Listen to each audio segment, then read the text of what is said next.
Alors ce soir, j'en ai qu'un à vous parler dans le domaine du rock. J'en parlerai un peu plus, enfin j'en ai deux ce soir exactement à vous présenter, mais j'en parlerai un peu plus la semaine prochaine, parce que comme je vous disais, c'est l'année rock'n'roll.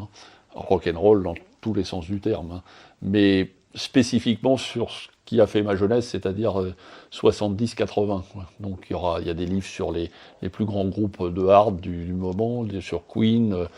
sur les grands classiques, et celui-là, ce livre, c'est pour tous ceux qui veulent comprendre ma jeunesse. C'est un livre qui s'appelait The England's Dreaming Tapes. Alors il y avait déjà eu un premier tome qui s'appelait The England's Dreaming,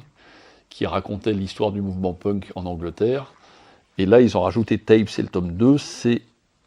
toujours l'histoire du mouvement punk, mais un peu comme le bouquin sur Martin Scorsese, à travers les interviews de tous ceux qui ont fait le mouvement punk.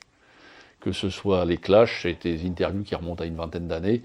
que ce soit Malcolm McLaren qui nous a quittés, qui est le chantre des punks, c'est lui qui a fondé le mouvement punk avec Iwan Westwood, parce qu'au départ le punk c'était de la mode,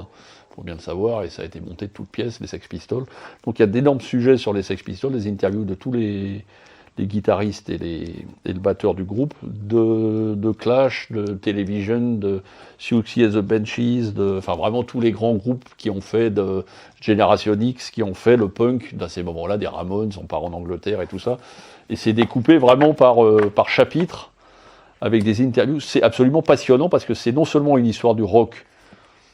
de la fin des années 70, mais c'est également une histoire des gens, le Velvet Underground, donc on monte même au début des années 70 avec le premier groupe punk qui existait, c'est-à-dire les New York Dolls, dans les années 70 à New York, parce que le punk est parti en Angleterre, mais il avait commencé un petit peu à New York 2-3 ans avant. Il y a David Bowie, on retrouve, il y a Iggy Pop, il y a Lou Reed, enfin bon, il y a tous ces gens-là. Défile devant vous donc toute l'histoire du rock, toute l'histoire du punk des années 70 à 80, mais également toute l'histoire de la jeunesse, toute l'histoire de l'Angleterre, toute l'histoire du début de la crise mondiale qui nous a atteints. C'est vraiment de la fin de New York qui s'est vraiment boboisé maintenant, mais qui était à l'époque assez dur, assez hard et assez craignos, pour faut le dire. C'est un bouquin, d'un point de vue historique, qui est absolument remarquable. Déjà, moi, ça me replonge dans mes racines, étant ce que j'ai connu vraiment, parce que moi, le seul concert des Sex Pistols en France, c'était au Chalet du Lac, j'y étais. Ils en parlent dedans, je suis content, je suis fier. C'est vraiment un bouquin que je recommande non seulement à ceux qui veulent comprendre ce qu'a été le rock à une certaine époque, c'est-à-dire vraiment quelque chose d'important, ce que ça représentait le mouvement punk pour toute une jeunesse, ce qu'était l'Angleterre de ces époques-là, ce qu'était New York à cette époque-là aussi. C'est un bouquin absolument remarquable. En plus à travers des gens qui l'ont vécu et qui avaient le recul 10 ans après de pouvoir analyser également ce qu'ils ont vécu. Donc c'est bien parce que ça n'a pas été pris sur le vif, c'est des interviews 10 ans après. Depuis il y en a qui sont morts d'ailleurs, mais bon, c'est le début du thatchérisme en Angleterre, donc il y a tout ça qui est derrière, c'est vraiment un bouquin